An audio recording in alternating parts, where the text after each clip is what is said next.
today, working on the C major scale, we isolated each hand alone for 2 octaves. If you can do 2 octaves, you can do 3, 4, and so forth, and even 5 or more, because you are already knowing where the bridge is over the octave. That will keep recurring. We'll see what that means.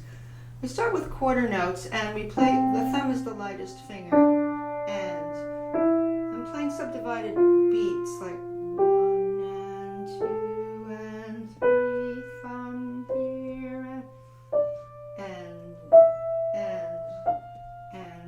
wrist goes a little forward on the ands, keeps you nice and relaxed and flowing from note to note. No twisting. If you go over your thumb, you don't twist over, you just know exactly where the finger is going to be placed over the thumb. But you have a floating arm at all times. Yeah.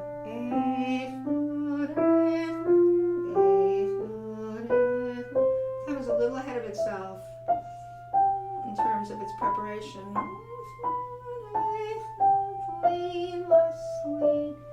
Forward on all the ends. And now this is just one big roll.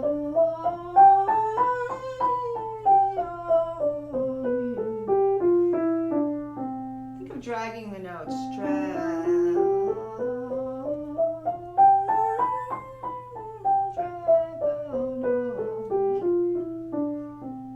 Of course, what we want to do is continuous motion through quarters, eighths, sixteenths, and then perhaps 2 more playings in staccato, staccato forte and staccato piano. So when you come down with your legato in the sixteenths,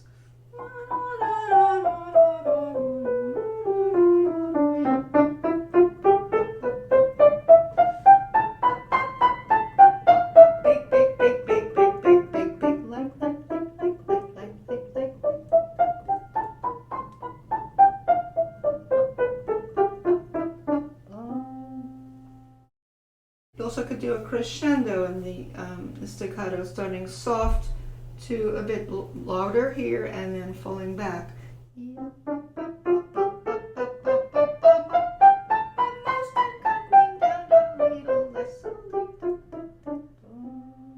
Gives you a lot of control because you're really leveraging your arm weight when you create a diversity of dynamics. Not finger strength as much as its weight across the hand, down the arms, as if you were able to do that off the piano.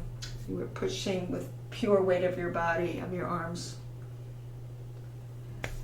The other thing I did today was a little bit of clustering. Notice what fingers, after I cluster, what fingers I release. The reason I do that is I don't want to get stuck in a cluster. I want to be able to just think of a group ahead of myself, grouping the notes. I'm going to group the notes in your mind instead of individual notes.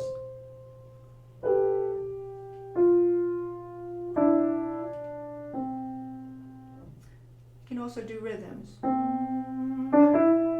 Dotted A16. Gives you a delay time.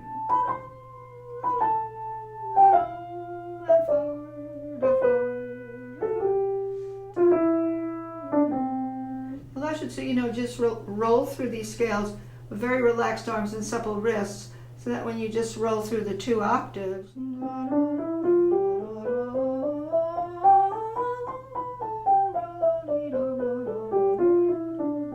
when it louder, you just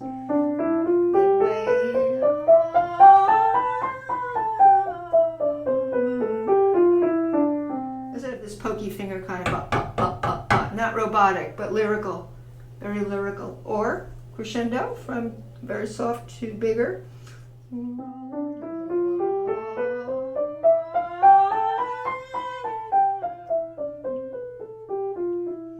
I don't sing, I can still do it.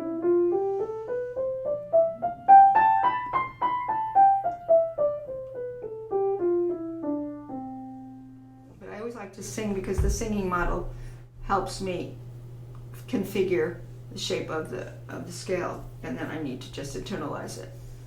In the left hand, you're going to do the same idea. You're going to do the quarter notes. Establishes the fingering.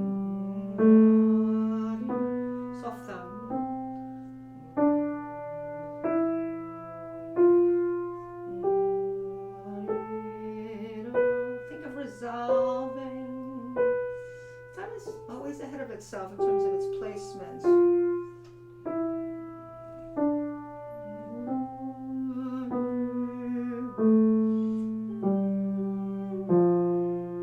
I have the lilting wrist always. Now, far to and forward and resolve and forward, fourth roll into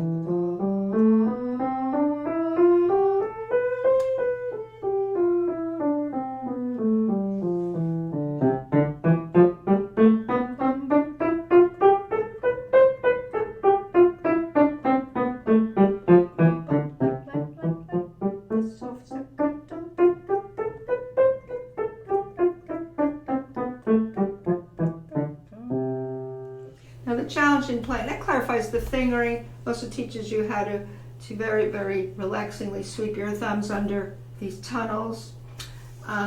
When you do the hands together, you want to look for organizers such as E's meet, A's meet, E's meet, A's meet.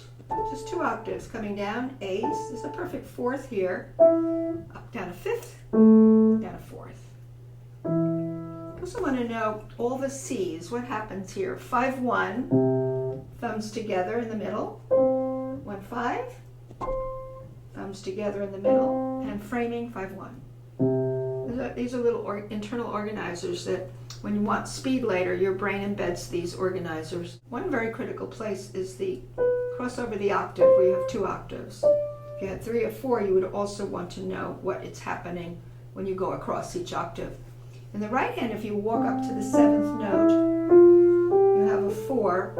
So you'll have a 4 to a thumb to a 2. When you come down the scale, you'll have a 2 on the D to the thumb on the C, 4 over. In the left hand, when you walk your way up to the 7th note, which is the bridge, you'll have a 2 here on the B, a thumb on the C, and a 4 on the D. Backwards, you'll have a 4 on the D, a thumb on the C, a 2 on the B. So you basically have mirror fingers when you play B, C, D, or backwards D, C, B. While one hand is doing 4, 1, 2, the other hand is doing 2, 1, 4. Thumbs will meet right smack in the middle here, but 1, 4 tells the other 4 to come over the thumbs. Going up, 4 in the right hand first, going to the thumbs, inviting the left hand 4 over to D. When you come down, the D, 4 on the left, invites the 4 of the right over the thumbs. You don't want to practice this many times. I lift my hand twice because coming down you'll play that again. So 2, 1, 4 against 4, 1, 2. Left hand will have the 4 first, the right hand will follow 4 over 4. Now the other place that is a little asymmetrical is the first 5 notes of the scale. On the left hand, it's 5, 4, 3, 2, 1. In the right hand, it's not 1, 2, 3, 4, 5. That would be easy for the brain to do. But the right hand is doing a shift. 1, 2, 3, 1, 2. The shift means your thumb is coming under finger. So, you come back down. Left hand goes 1, 2, 3, 4, 5. But you have a shift over in the thumb to 3.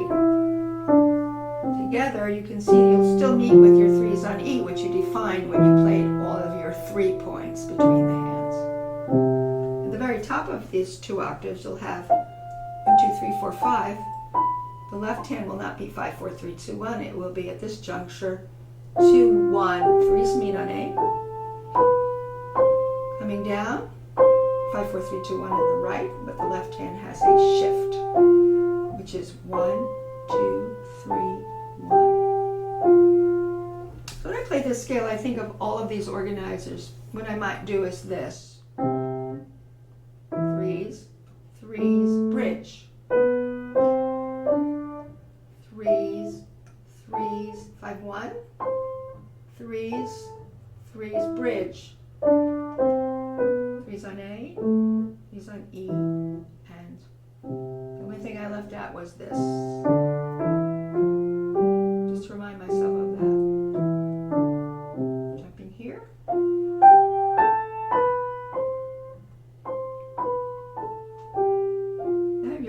organizers, sooner or later you'll be planting this or embedding it into the practicing. You'll be quite aware, you'll have a tactile feel for this. You'll be using a singing tone. You will be spacing the notes nicely. So you don't want to get mechanical about it. You want to always play as if this is all music, no matter what organizers you're playing. Make it sweet and listen carefully. When you play this scale, finally, let's assume that you've been playing this many, many times and you're ready to raise your quarter note up, which will raise all the other notes. The eighths will be double, the sixteenths will be double. Eventually you will work toward this kind of 16th.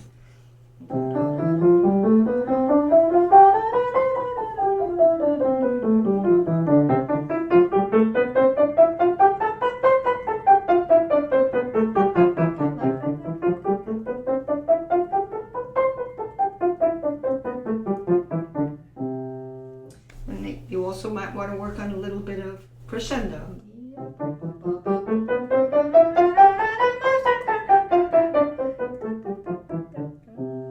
Always being very, very musical. So supple wrists, hanging hands off the arms, very relaxed. Anytime you stop in the middle of a scale, you should check that. You're like, anywhere you start that scale, you check hanging arms. Anywhere. You should be able to pick up the scale anywhere. If I say, start on A and go over the octave to the final octave, the second octave, you should be able to go right away. Find your threes. Or start on B. This is just at the very end. Start on E right away. That means you really know the scale. Start down 5 notes. Continue up. So that's really a sign that you know the scale fingering. Now because you know these 2 octaves, you are always going to have with multiple octaves a bridge section. If you have a 4 octave scale, you'll have 3 bridges over the octave. This is going to be for a 4 octave scale. There's 3 incidences of these neighborhoods. 4, 1, 2, 2, 1, 4. Jump. Here's the last one. And I'll roll that right out into 4 octaves. I'll have 3 of those neighborhoods. Second one. Third one. First one. Second one. Third one. Hope this has been helpful.